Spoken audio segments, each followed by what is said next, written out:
Hey, have you ever wanted to know how to complete a home do-it-yourself project? Or are you thinking of a career in one of the emerging fields? This class is for both and open to all students. Together, we'll discover through a learn-by-doing approach focusing on carpentry, electrical wiring, plumbing, and green technology. Students will build, for an example, a clubhouse, from the very structure through and to the roofing.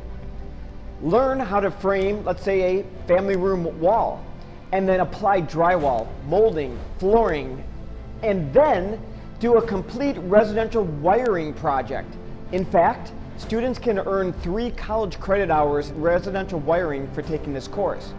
There is so much to talk about, and we have limited time, but I just want to say, we love to be hands-on in this course. We love to work with materials and power tools and create, make, and build every day.